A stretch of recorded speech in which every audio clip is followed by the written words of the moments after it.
Announcement sa lahat ng mga kamaestro. Ngayong Disyembre 24 ng gabi, magpapa-raffle ako ng 10 brand new phone live po yan, simple lang ang gagawin. Mag-subscribe at mag-comment ng magandang araw kamaestro. Simulan na natin ang kwento. Ito. Namumuhay bilang rebelde itong si Gado. Mula sa pamilya ng magsasaka ang binata. Napilitang mamundok dahil sa pang-aapi ng gobyerno at ilang matataas na tao sa lipunan. Lumaki si Gado sa kampo ng mga rebelde. Sa murang edad, tinuruan ito ng mga pamamaraan kung paanong mabuhay sa kagubatan at kung paanong ipagtanggol ang sarili. Unang sumabak sa totoong laban ang binata noong nasa edad 14 pa lang ito. Nagpapatrolya ang pangkat. Hindi akalaing masasalubong nila ang puwersa ng mga sundalo. Wala nang maraming gulo. Nang makita nila Gado ang uniforme ng mga sundalo, kagad nila itong pinaulanan ng bala. Nakipagpalitan ng putok ang mga sundalo. Ilan din sa mga kasamahan ni Gado ang nalagas. Nang mga sandaling iyon, 4 na lang silang natitira. Sa isip ng binata, kailangan itong lumaban at makaligtas. Dinampot ng binata ang sandata ng namatay na kasamahan. Walang habas na pinagbabaril ang mga sugatang sundalo. Hindi na nakagante ng putok ang mga ito. Kaya naman nagawa silang ubusin ng binata. Ito rin ang pinakaunang tagumpay ni Gado laban sa mga sundalo. Kaya naman kinilala siya sa bansag na Batang Berdugo. Sa tagal ng panahon, mas lalo pang nahasa ang binata sa pakikipaglaban at mga taktika sa loob ng kagubatan. At dahil dito, nagkaroon ng kakaibang karanasan ng binata. Nabagot sa kampo si Gado. Kaya naman nagpa siya itong magpatrolya mag-isa. Sa kalagitnaan ng paglalakad, nakarinig ito ng mga sigawan na tila nagmumula sa naglalaban. Pinuntahan ng binata ang pinagmumulan nito. Medyo madilim ng mga sandaling iyon. Kaya naman nakalapit siya ng husto sa kinaroroonan ng mga taong naglalaban. Nakita nito ang 4 na kataong pinagtutulungan ang isang batang halos kasing edad niya. Mahusay makipaglaban ang binata. Makikita ang kakaibang lakas nito. Hindi siya nakatiis. Dali-daling itinakip ng binata ang bandana sa kanyang muka at walang pagdadalawang isip na pinagbabaril ang mga kalalakihang kalaban ng binata. Nagulat naman ang mga ito. Dali-daling nagtakbuhan. Naiwan ang binatang sugatan at halos wala ng lakas. Dali-dali niya itong inakay pabalik sa kanilang kampo. Wala na itong malay ng mga sandaling iyon. Pagkarating sa kampo, agad nilang nilapatan ng lunas ang mga sugat. Saan mo nakita ang taong yan, Gado? Sigurado ka bang hindi pa kawala ng militar? Baka mamaya espiya yan at mapahamak tayong lahat dito. Wika ng ama ni Gado na itago na lang natin sa pangalang Kanor. Parang hindi niyo naman po ko kilala, tay. Huwag po kayo mag-alala. Alam ko po ang pinagkaiba ng mga sundalo sa pangkaraniwang tao. At isa pa, tignan mo nga ang suot niyang damit. Parang mula sa katutubong nakatira sa kabilang bundok yan eh. Tugon ni Gado. Dagdag pa nito. Wala siyang nakitang baril o ano pang modernong sandata sa mga nakasagupa ng binata. Puro sibat at itak lang ang gamit ng mga ito. Ito ang tatandaan mo. Responsibilidad mo ang taong yan. At dahil ikaw ang nagdala sa kanya, kung sakaling may kapalpakan niyang gawin, ikaw ang unang mananagot. Muling wika ng ama. Isa sa mga itinuturing na pinuno ng samahan si Kanor. Mataas ang tingin sa kanya ng mga kasamahan. dahil isa ito sa mga nagtatag ng kilusan. Ano ka ba naman, Kanor? Nagmagandang loob na nga ang anak mo. Sigurado naman, alam ni Gado ang alituntunin ng ating samahan. Wika ng isang lalaki na itago na lang natin sa pangalang Commander Roman. Commander Roman, andyan ka pala. Kailan pa po kayo dumating? Tanong ni Gado. Kani-kanina lang. Kumusta naman ang kampo habang wala ako? Tanong ni Commander Roman. Wala naman pong naging problema sa mga nakalipas na linggo, Commander. Maliban na lang po sa nangyari sa binatang ito. Wika ni Gado. Muli siyang pinaalalahanan ng Commander tungkol sa responsibilidad na kaakibat ng pagdala niya sa binata. Huwag po kayong mag-alala, Commander. Ako mismo ang papatay sa kanya sa oras na gumawa yan ng kalokohan. Matapos ang pag-uusap, kagad nang bumalik si Gado sa kubo kung nasaan ang binatang iniligtas. Sakto namang tapos na ang paggamot dito. At ayon sa manggagamot ng pangkat, wala naman itong malubang sugat. Napagod lang ng husto ang binata, kaya naman nawalan ng malay. Doon na din natulog si Gado upang mabantayan ng binata. Sa kalagitnaan ng pagtulog, narinig niya itong umuungol. Dali-daling tumayo si Gado at lumapit sa binata.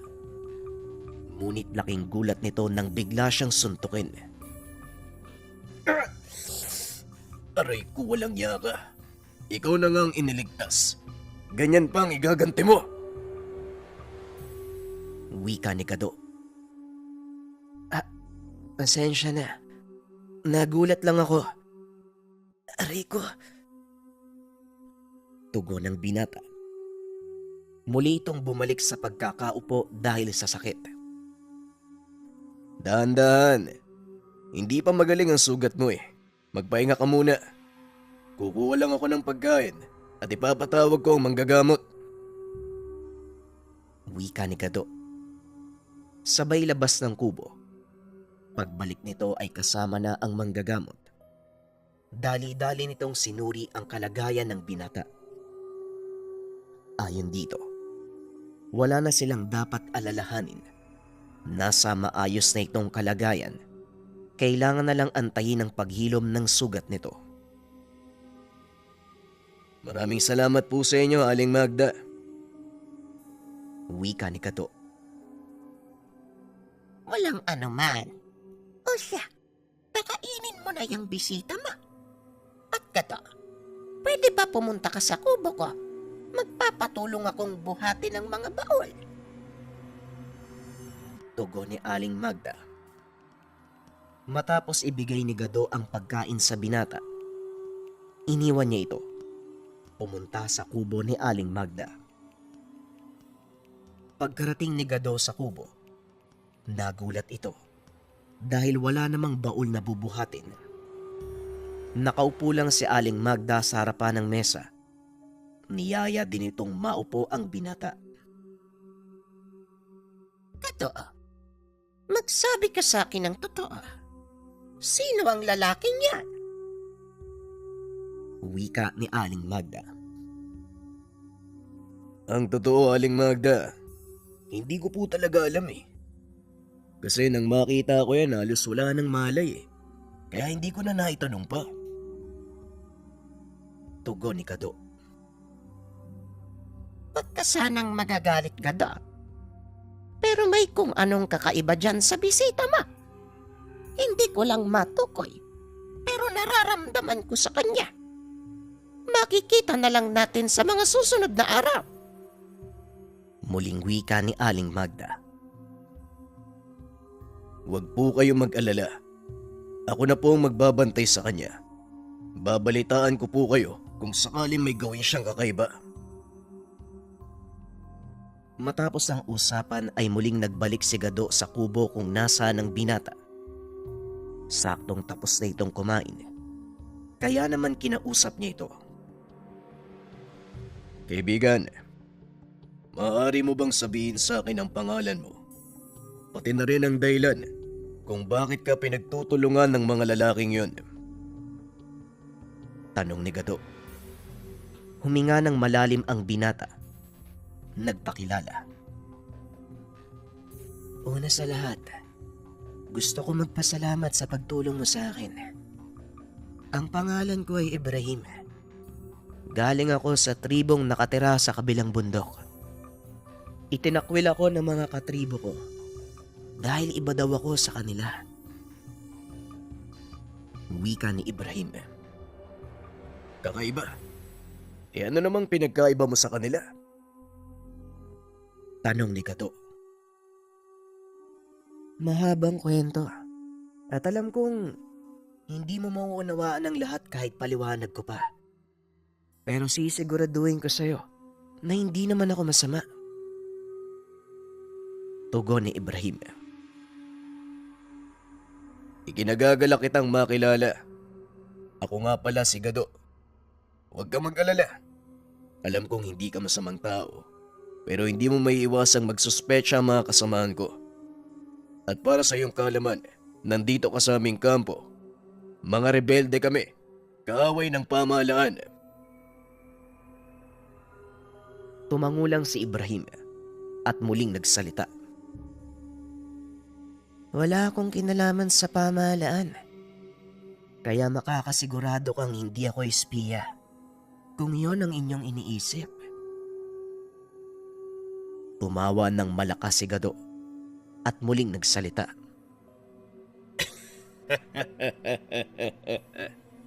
Hindi ko akalaing matalas pala ang isipan mo.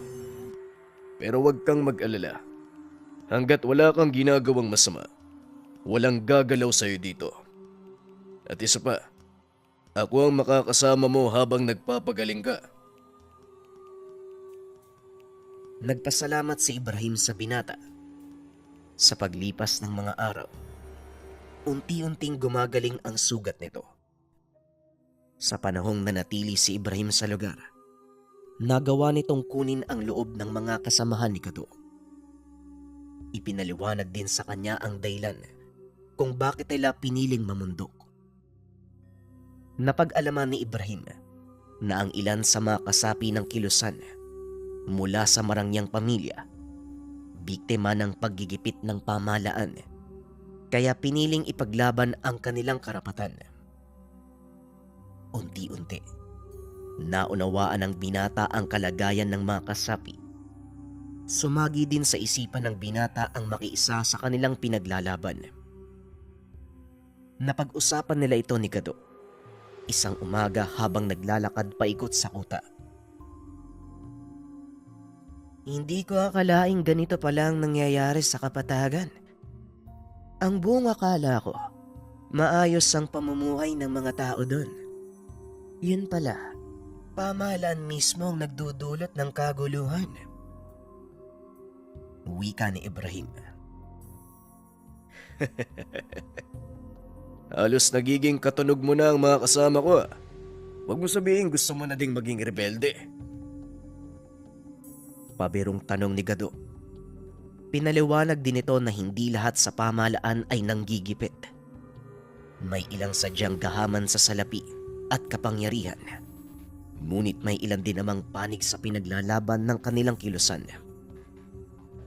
Sa kalagitnaan ng kanilang pag-uusap, biglang dumating ang isa sa mga kasamahan ni Gado na nakatalaga sa kabilang kampo. Sugatan ito at halos kapusin na ng hininga. Dali-daling inalalayan nila Gado ang kasamahan. Dinala ito sa kubo ni Aling Magda at habang nilalapatan ng lunas pinaliwanag nito ang pangyayari. Ayon dito, sinalakay sila ng pangkat ng mga kalalakian. Walang kalaban-laban ang mga ito. Dagdag pa ng lalaki, hindi gumagamit ng baril ang mga sumasalakay. Ngunit napakalakas nila at hindi tinatablan ng anumang sandata. Naroon din si Ibrahim ng mga sandaling iyon. Iniisip nito kung sino ang maaaring gumawa nun. Hanggang sa napilitan tong lumapit at tinignan ang mga sugat na natamo ng lalaki. Nanlaki ang mga mata ni Ibrahim nang malaman niyang dulot ng kalmot ang mga sugat. Napatingin sa kanya si Aling Magda at nagsalita. Ano? Titingin ka na lang ba? Tulungan mo ko. Kunin mo yung mga plangganang may mainit na tubig. Dali-dali namang kumilos si Ibrahim. Matapos iabot ang planggana, inutusan ng matanda ang lahat ng naroon na lumabas ng kubo. Ang tanging naiwan ay si Gado at Ibrahim. Dito na nagsalita si Aling Magda na labis namang ikinagulat ni Gado. Ibrahim, alam mo kung saan galing ang mga sugat na ito. Sabihin mo kung mali ang hinala ko. Gawa ito ng mga aswang, hindi ba? Nanlaki ang mga mata ni Gado. Hindi ito makapagsalita, lalo pa nang marinig ang sinabi ni Ibrahim. Tama po kayo, Aling Magda. Aswang nga po ang may gawa niyan. Tugon ni Ibrahim. Paano mo naman nalaman, Ibrahim? At saka anong uri ng aswang? Tanong ni Gado. Ito na ang bagay na gusto kong sabihin sa'yo. Kaso alam kong hindi mo paniniwalaan ang lahat ng mga maririnig mo. Ang mga kalalakihan na naabutan mo noong iniligtas mo ko. Lahat sila mga aswang. At kalahi nila ako. Napatras si Gado. Maging si Aling Magda, napatigil sa kanyang ginagawa. Ipaliwanag mo ng maayos, Ibrahim. Muling wika ni Gado. Kagad namang kwento ni Ibrahim ang lahat tungkol sa kanya. Ayon sa binata, isinilang ito sa angkan ng mga pinunong aswang o mas kilala sa katawagang gabunan. Pero kakaiba ang anyo ng binata dahil lahat ng mga kalahi niya ay may itim na balat. Kaso ang sa kanya, kulay puti.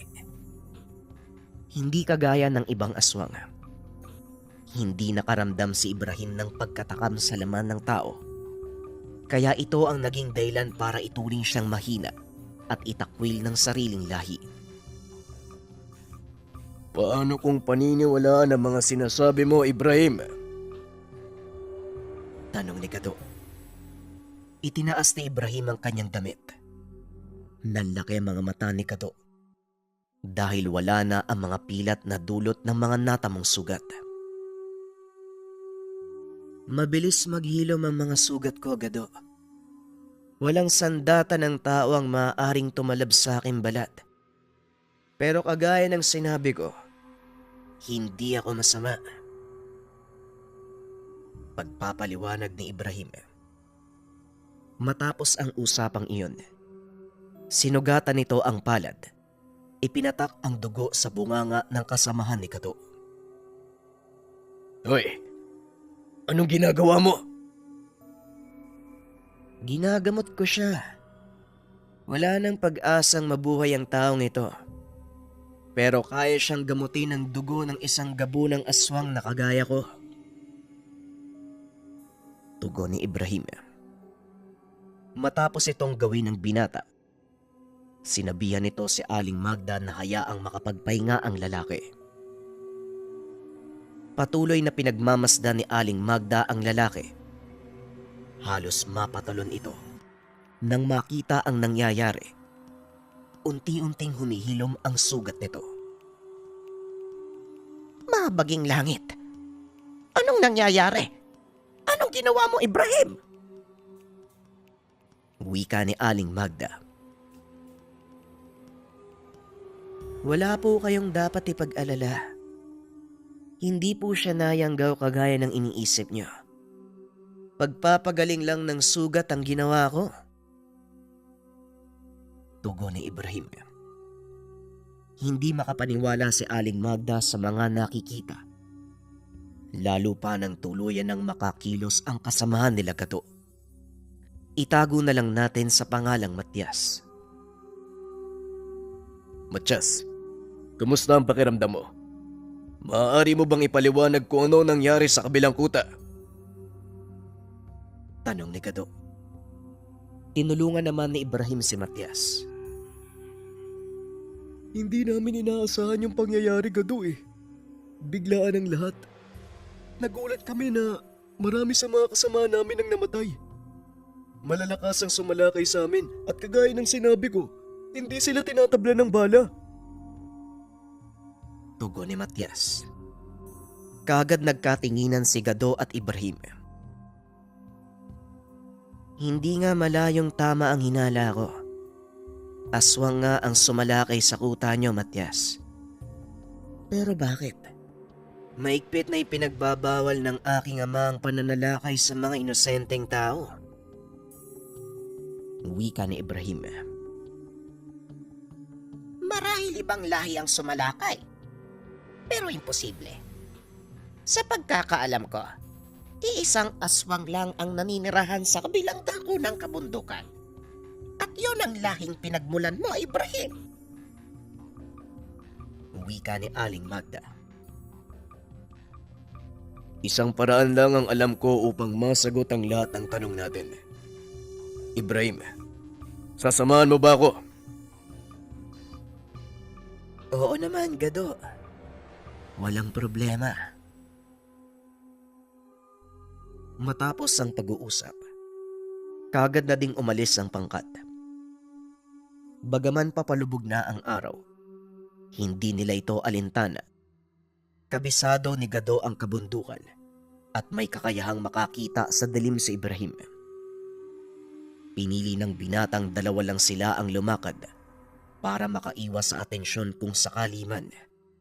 Lalo pa kung minsan ay napapadaan ang puwersa ng militar sa paligid ng kabilang kuta. Kaunting pagpapaliwanag sa tinutukoy na kuta. Hindi ito mapagkakamalang kuta ng rebelde dahil walang nakatagong baril ang mga naninirahan dito.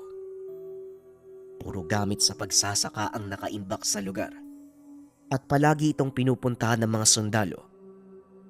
Ginawa nila ang kutang iyon para madali nilang malaman ang kilos ng mga militar. Balik tayo sa kwento. Narating naman nila ang kuta ng walang problema. Kaagad nagsiyasat si Gado. At habang ginagawa niya ito, biglang nagdatingan ang pangkat ng mga sundalo. Mabuti na lang, wala itong dalang baril.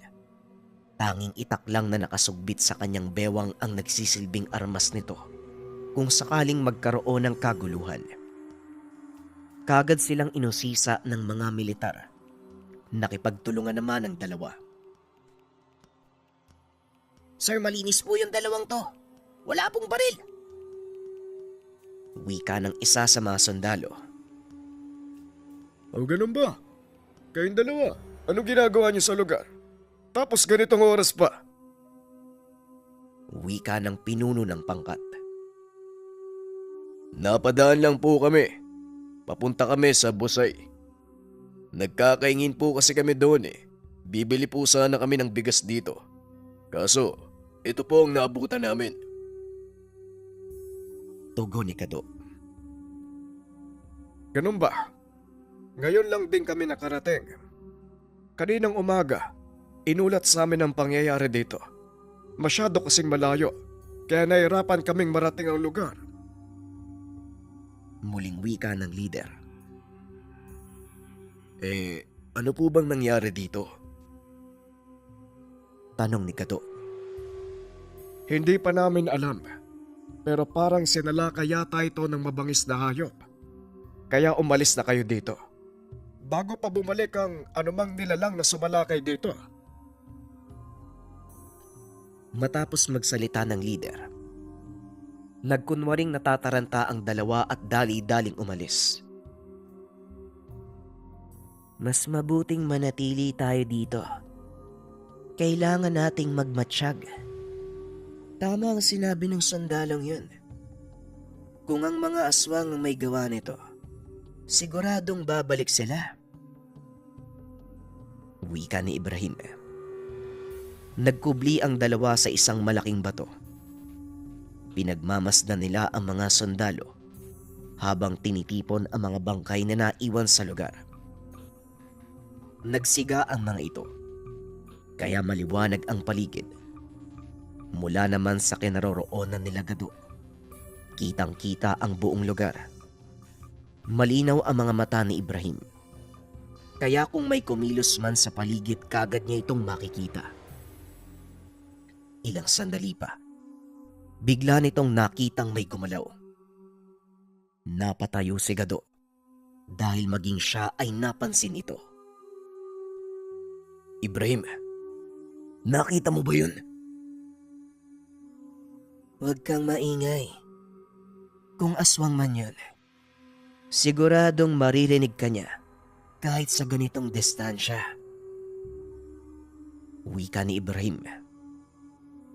Patuloy silang nagmasid hanggang sa bigla na lang may humiyaw sa loob ng kuta. Sunod-sunod na putok ang umalingaw-ngaw sa paligid. Dali-daling bumaba ang dalawa. Pinuntahan ng kuta. Nadatna ng mga ito ang isang lalaking asong nakikipaglaban sa mga sundalo. Mabilis na kumilos si Ibrahim para pigilan ito at iligtas ang buhay ng mga sundalo. Dito nasaksihan ni Gado ang taglay na bilis at lakas ni Ibrahim. Isang suntok lang ang binigay nito sa malaking aso. Kagad na itong tumilapon. Lumapit ng gusto si Gado sa lugar kung saan nakikipaglaban si Ibrahim. Dito niya nakita ang mga titik na nakaguwit sa balat ng binata. Mga letrang hindi niya maintindihan na tila nagmula sa mga lumang kasulatan. Kitang-kita din ni Gado kung paanong humaba ang buhok ni Ibrahim. Ngunit hindi nagbago ang anyo nito. Naging kulay puti ang balat. Humaba ang mga pangil, ngunit nanatili sa anyong tao. Ilang sandali pa nagdatingan ang dalawa pang malalaking aso. Pinagtulungan ng mga ito si Ibrahim. Kaso nga lang walang kahirap-hirap niyang natalo ang mga kalaban. Inakala ni Gado na tapos na ang laban. Kaso nga lang isa na namang nilalang ang nagpakita. Sa pagkakataong iyon, nagawa nitong sugatan si Ibrahim. Dali-daling dumampot ng baril si Gado at pinaputokan ito. Kaso nga lang sadyang napakatibay ng balat ng nilalang na tila gawa sa makapal na kaliskis. Ang mukha nito, hawig sa isang bayawak. Kaso nga lang mahaba ang kamay at mga paa. May mahaba din itong buntot na may tinik sa dulo na nagsisilbing latigo. Dahil sa ginawa ni Gado, nakuha nito ang atensyon ng nilalang. Marami itong naglakad papunta sa kanya at patuloy namang nagpapaputok ang binata hanggang sa naubusan ng bala. Binunot ni Gado ang itak at mang susugod. Kaso nga lang kaagad din siyang natigilan dahil biglang lumitaw si Ibrahim sa kanyang harapan. Kung gusto mong tumulong, ipahid mo ang talim ng itak mo sa dugo ko. Lason sa mga reptilya ang dugo ng isang gabunan. Wika ni Ibrahim. Kaagad namang sinunod ng binata ang sinabi nito. Matapos ikalat ang dugo sa talim ng itak, sumabay ito kay Ibrahim sa pagsugod. Sunod-sunod na atake ang tinamo ng nilalang mula sa dalawa, hanggang sa tuluyan itong napaatras ni Ibrahim. Hinawakan niya ito sa liig at hinayaan si Gado na itarak ang itak sa dibdib ng nilalang. Napasigaw ito. Unti-unting nalagutan ng hininga. Hindi pa rin makapaniwala si Gado sa mga nangyayari. Napatingin na lang ito kay Ibrahim na noon ay nasa anyong aswang pa rin. Huwag kang mag-alala, kaibigan. Kahit nasa ganitong anyo, hindi mawawala ang aking tuwid na pag-iisip. Wika ni Ibrahim. Hindi naman sa natatakot ako, Ibrahim. Hindi lang talaga ako makapaniwala na may mga ganitong uri pala ng nilalang. Tugon ni Gado habang tinutusok ang dulo ng itak sa isa sa malalaking aso. Oo, Gado. Maraming walang kalam-alam na nabubuhay ang mga reptilian, maging ang malalaking aso na yan. Kagaya ko, mula din sila sa angkan ng mga aswang. Kaso, mas mababang uri ang pinagmula nila. Sa makatuwid, ginagawa silang utusan ng mas malakas na hanay. Pagpapaliwanag ni Ibrahim. Dagdag pa nito, hindi lang ang mga likano at reptilian ang uri ng aswang na maaari nilang makasagupa. Marami pang iba. Ang ilan ay lumilipad pa. Matapos ang labanang iyon, inikot ng dalawa ang buong kuta. Tinignan nila kung may natitira pang buhay sa mga sundalo. Sa kasamaang palad, walang natirang buhay sa mga ito. Kailangan na nating bumalik sa kuta bago pa tayo madatna ng mga kasama nila. Siguradong nakatawag na sila ng tulong. Wika ni Gado. Sumang-ayon naman si Ibrahim. Pagkarating nila sa kuta, kagad ibinalita ng binata ang nangyari. Gaya ng inaasahan, hindi naniwala ang marami sa mga rebelde. Wag mong gawing biro ang pangyayaring ito, Gado. Marami sa ating mga kasamahan ang nalagas. Wika ni Kanor. Alam ko po, Tay. Hindi po ako nagbibiro. Tugon ni Gado. Totoo po ang sinasabi namin, Tatang Kanor. Aswang po ang umubos sa mga kasamahan natin sa kabilang kuta. Bagaman dalawa na silang nagsalita, hirap na hirap pa din ang mga ito na kumbinsi ng lahat. Maniwala kayo o hindi, totoo ang sinasabi ng dalawang ito. Ako mismo ang makakapagpatunay na buhay ang mga aswang. Pagmasdan niyo ang sugat ni Ibrahim. Wika ni Aling Magda, sabay taas ng damit ng binata. Maniwala po kayo. Totoo ang sinasabi ko. Dahil isa akong aswang. Mula sa lahi ng mga gabunan. Wika ni Ibrahim. Ay nako, masyadong maraming nangyari ngayong araw. Sa sobrang dami, mukhang masisiraan ako ng bait. Idagdag mo pa itong sinasabi mo, Ibrahim. Pero hindi nga utoy. Aswang ka nga ba? Biglang nabalot ng tawanan ang kaninang seryosong kapaligiran. Ito ang kakaibang katangian ni Commander Roman. Mabilis niyang mapagaan ang anumang mabigat na sitwasyon. Ay nako, wag muna nating isipin ang mga bagay na yan. Ang mabuti pa, magpakulo ka ng tubig, Gado. Iinom tayo ng salabat habang pinag-uusapan ang tungkol dito kay Ibrahim. Wika ni Kanor. Naupo ang pangkat sa isang mahabang mesa. Doon hinayaan nilang magkwento si Ibrahim. Pinaliwanag ng binata ang buong pangyayari. Mula sa umpisa hanggang sa kung paano siyang napunta sa bahagi ng gubat na sakop ng mga rebelde. Pinaliwanag din ng binata ang mga kakayang taglay. Ayon dito, isa sa mga dahilan kung bakit siya itinakwil ng mga kalahi, ang pagiging malapit nito sa mga diwata. Habang nagkukwento si Ibrahim, isa-isang naglalabasan ang maliliit na butil ng liwanag mula sa mga puno sa paligid.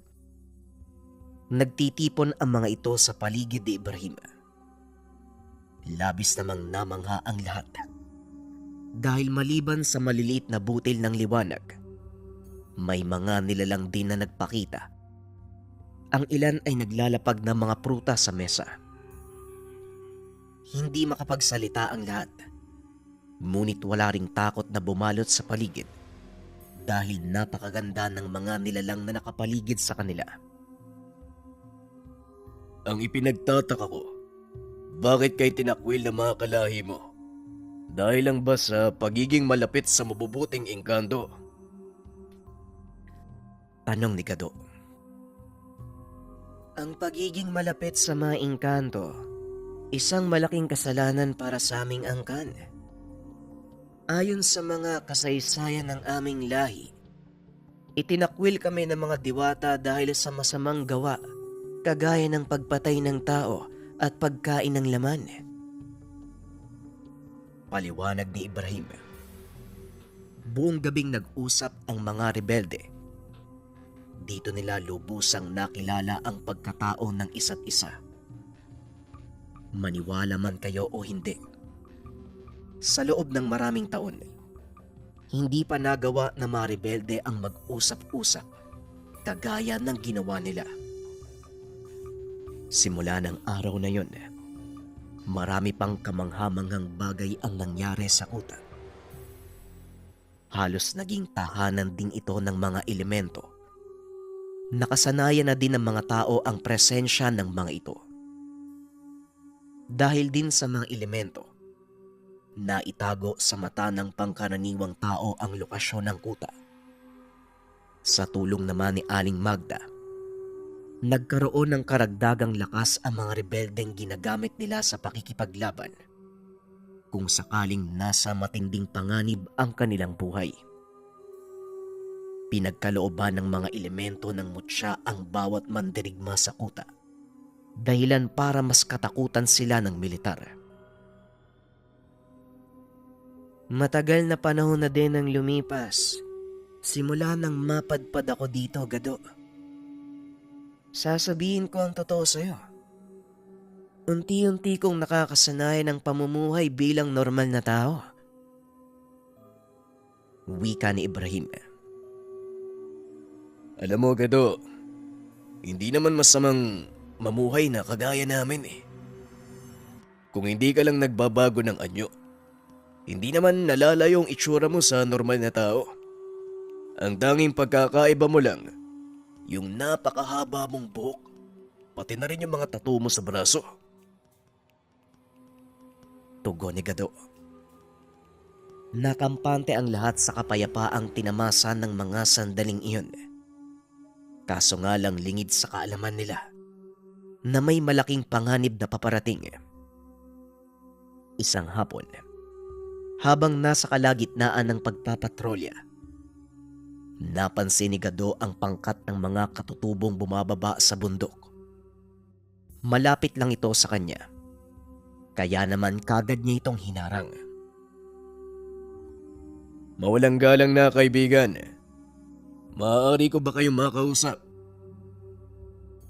Wika ng binata. Kagad namang huminto ang pangkat at nakipag-usap sa kanya. Magandang araw din sa'yo, kaibigan. Anong maitutulong namin? Tugon ng katutubo. Maaari bang malaman kung saan kayo pupunta at bakit kayo bumaba ng kabundukan? Tanong ni Gado. Nagkatinginan ang mga katutubo. Isa sa mga nakakatanda ang lumapit kay Gado. Ang pangalan ko ay Islao. Ako ay isa sa nakakatanda sa aming tribo. Ang pagbaba namin sa kapatagan ay alinsunod sa propesiya ng aming babaylan. Wika ng matanda. Naitago na lang natin sa pangalang Tatang Islaw. Propesiya? Ano pong propesiya? Muling tanong ni Gado. Kagad namang ipinaliwanag ng matanda ang sinasabing propesiya. Ayon dito, isang malaking panganib ang paparating At ito ay magdudulot ng matinding hirap para sa lahat. Isang nilalang ang dadaan. At ang bawat madadaanan nito, siguradong mamamatay. Kitang-kita ang takot sa mata ng mga katutubo. Matapos sagutin ang tanong ng binata, nagpatuloy na sa paglalakad ang mga ito. Dali-daling bumalik ng kuta si Gado. Hinanap si Aling Magda. Kasalukuyan itong nakikipag-usap kay Ibrahim tungkol sa mga halamang gamot na dinala ng binata. Anong nangyari sa'yo? Para kang nabuhusan ng malamig na tubig. Wika ni Aling Magda. May importante po akong sasabihin. At sa tingin ko, kayo po ang dapat na unang makalam. Tugon ni Gado. Kung ganon, halika sa aking kubo.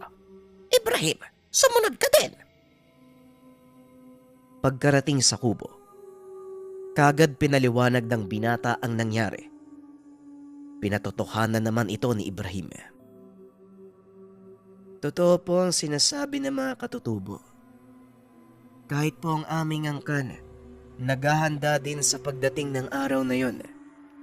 At mukhang nagsisimula na nga ang kaganapan ng propesiya. Wika ni Ibrahim. Kung ganon, ano ang kailangan nating gawin? Maiiwasan ba natin ito? Tanong ni Aling Magda. Maraming paraan para maiwasan ang kaganapan ng propesiya. Isa na dito, harapin ang dilubyong dala ng nilalang. Tugon ni Ibrahim. Kung ganun, mas mabuting paghandaan natin ang lahat. Kailangan itong malaman na Commander Roman. Wala na silang dahilan para hindi ito paniwalaan. Wika ni Gado. Sinang-ayon na naman ito ni Aling Magda. Kagad tinipon ng binata ang mga kasamahan. Pinaliwanag ang lahat ng mga nalaman. Kung kailangan nating lumigas, gagawin natin yun. Ang mahalaga ang kaligtasan ng mga naninirahan dito. Wika ni Commander Roman. Hindi po kailangan, Commander. Dahil protektado ng mga diwata ang lugar na ito. Dahil sa presensya ko, may isang bagay pa akong hindi nasabi sa'yo. Kalahating gabunan at kalahating diwata po ako. Napangiti si Aling Magda dahil nakumpirma nito ang hinala tungkol sa pagkatao ni Ibrahim. Sinasabi ko na nga ba, hindi mananatili ang mga diwata dito kung walang dahilan. Nakahinga ng maluwag sina Commander Roman dahil sa mga sinabi ni Ibrahim. Idinagdag din ng binata na kung kailangang makipaglaban, siya ang unang haharap. Matapos ang pagpupulong ay kinausap ni Ibrahim si Gado.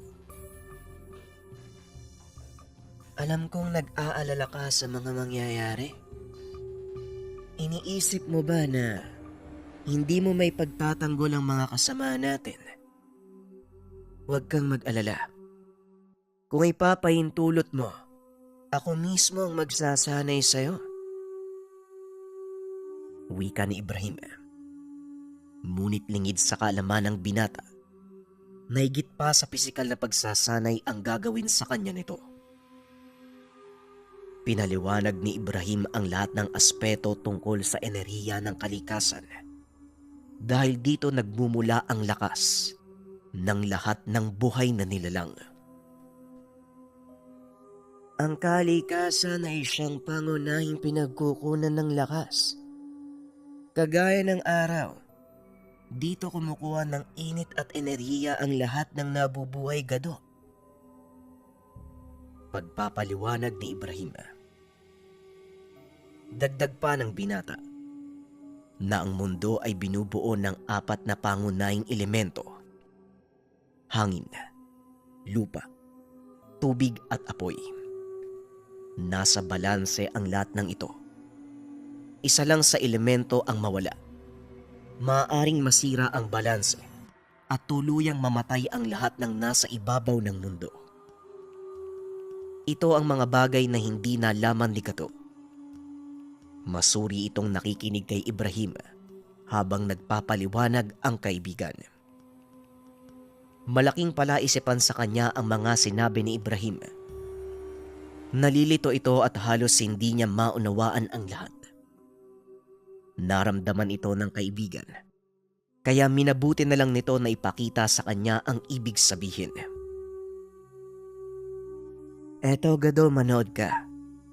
Pagbasdan mo ng mabuti ang palad ko. Wika ni Ibrahim. Pumikit ito at inilahad ang mga palad. Nanlaki mga mata ni Gado nang makitang unti-unting nagtitipon ang maliliit na alikabok hanggang sa makabuo ito ng isang bolang gawa sa bato. Paano mong nagagawa ang bagay na yan, Ibrahim? Ayos yun ah. Manghang-mangha si Gado sa pinakita ng kaibigan. Isa lang ito sa maaari mong gawin sa oras na magawa mong kontrolin ang enerhiya sa katawan mo. Maaari mo ding manipulahin ang enerhiya sa paligid at hindi imposibleng magamit mo ang mga elemento. Wika ni Ibrahim. Kung sa pisikal na aspeto, wala na itong maituturo kay Gado. Dahil sanay ang katawan nito sa pakikipaglaban. Nag-uumapaw na ang lakas sa taglay ng binata. Ngunit hindi niya ito magamit ng maayos dahil wala itong tamang kasanayan. Tinanggap ng binata ang pagsasanay at sa maikling panahon, nagawa itong matutunan ni Gado. Bagaman hindi niya magawa ang mga bagay na kayang gawin ni Ibrahim, mas naging epektibo naman ang bawat galaw nito. Malaki ang pinagbago mo, Gado.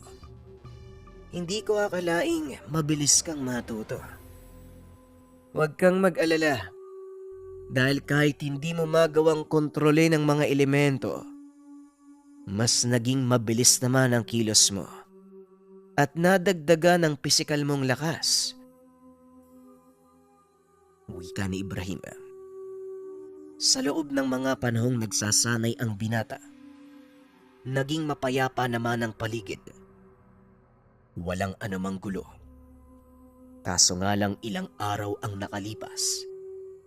Habang nagpapatrolya, nakasalubong ni Gado ang isang grupo ng mga taong mula sa kapatagan. Takot na takot ang mga ito. Ang ilan sa kanila ay may mga sugat. Kagad nang inusisa ng binata ang nangyari. Ngunit walang nakuwang sagot ang binata. Hindi makapagsalita ang mga ito dahil sa takot. Ang mabuti pa sumama kayo sa amin. Mas ligtas kayo sa kuta. Hindi pa man natatapos magsalita ang binata, bigla itong nakarinig ng kaluskos sa paligid. Tinignan nito ang mga puno na pinanggagalingan ng grupo. Biglang nagtakbuhan ang mga ito. Mabuti na lang nakasunod kay Gado sina Ibrahim at Tatang Kanor, kaya napigilan nila. Mag-iingat ka, Gado. Mukhang malakas ang kung anumang paparating. Wika ni Ibrahim. Tama ka, Ibrahim. Mabuti na lang dumating kayo. Maaari niyo bang isama ang mga yan sa kuta? Pakiusap ni Gado. Si Tatang Kanor na ang maghahatid sa kanila. Hindi mo kakayaning lumabang mag-isa. Ramdam ko mula dito ang bumabalot na kasamaan sa kanya. Tugon ni Ibrahim. Kagad na ring lumakad si Tatang Kanor. Nang makalayo ang matanda, lumantad ang nilalang na humahabol sa mga taga-syudad. Nung una ay anino lang ang nakikita nila, hanggang sa tuluyan itong nagpakita. Hindi aswang ang isang to. Mag-iingat ka dahil hindi ka sasantuhin. Ang tawag sa nilalang na yan ay bawa. Wika ni Ibrahim. Nanlaki mga mata ni Gado habang nakatitig sa nilalang. Kitang-kita ang galit dito. Ngunit sa halip na sumalakay ay tila natigilan ito lalo na nang makita si Ibrahim. Sandali lang, Ibrahim. Bakit hindi siya sumusugod? Saka parang may kadenang nakatali sa leeg niya. Napansin din ito ni Ibrahim. Marami itong lumakad papunta sa nilalang. Kaibigan, alam kong hindi ka masama. Ngayon sabihin mo sa akin, ano ang nangyari? At bakit may nakataling kadena sa leeg mo? Bumuga ng hangin sa ilong ang nilalang. Marahang lumuhod. Unti-unti itong huminahon. Ang mga taong iniligtas nyo sa akin, sila ang may pakana nito. Ginambala nila ang aming tahanan at pinatay ang ilan sa aming mga kalahi. Wika ng balaw. Lumapit ka, kaibigan. Kakalasin ko ang kadenang nasa leg mo. Kagad namang sumunod ang nilalang. Nagpasalamat ng matanggal ang kadena. Natuklasan ng binata na ang kadena hindi gawa sa mundo ng mga tao. Kaagad nitong pinalaya ang bawa at kinausap si Gado. Gawa sa mundo ng mga elemento ang kadenang ito. Mukhang kailangan nating usisain yung mga taong isinama ni Mang Kanor. Dali-daling bumalik ang dalawa sa kuta. Nadatna nila ang mga kasamahan. Nakita nilang nakatali ang 3 kataong isinama ni Tatang Kanor. Itinali namin ang mga ito dahil may mga baril kaming nakuha sa kanila. Wika ni Commander Roman. Inusisa ni Ibrahim ang mga ito. Ni isa sa kanila ay walang sumagot sa tanong niya. Kaya naman ginamit ito ang kakayahang makabasa ng nakaraan ng isang tao. At dito nakita ng binata ang totoong nangyari. Ito na ang kinakatakutan nating dilubyo. Hindi elementong may gawa nito, kundi mga tao mula sa syudad. Hindi nyo alam ang ginagawa nyo. Wika ni Ibrahim. Kagad namang sumagot ang isa sa mga bihag nila na itago na lang natin sa pangalang Pascual. Binayaran lang kami ng isang tao eh. Hindi naman namin ninakala na ganito pala yung kakaharapin namin. Ang sinabi sa amin ng tao, ligaw na hayop yung huli namin sa kabilang bundok. Pagpapaliwanag nito, napailing si Ibrahim. Sa ginawa nyo, marami ang magagalit. At hindi nyo alam kung ano ang magiging dulot nitong ginawa nyo. Gayunpaman, wala na tayong pagpipilian. Kailangang harapin ng mga nakatira dito ang mga mangyayari. Matapos ang pagsisiyasat, piniringan ni Gado ang mga taga-syudad. Hinatid sa paanan ng bundok. Sinabihan ng mga ito na wag nang babalik pa sa lugar. Pagkarating sa kuta, kagad sinimula ng pangkat ang paghahanda sa maaaring mangyari.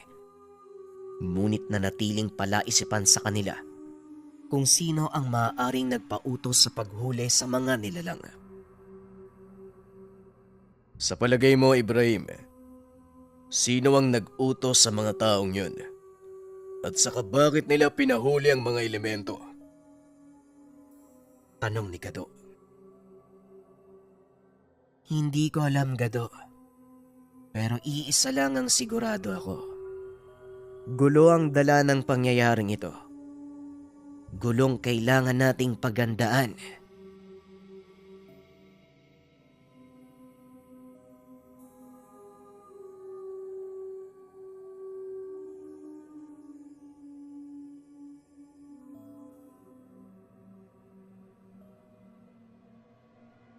Ang ninuno.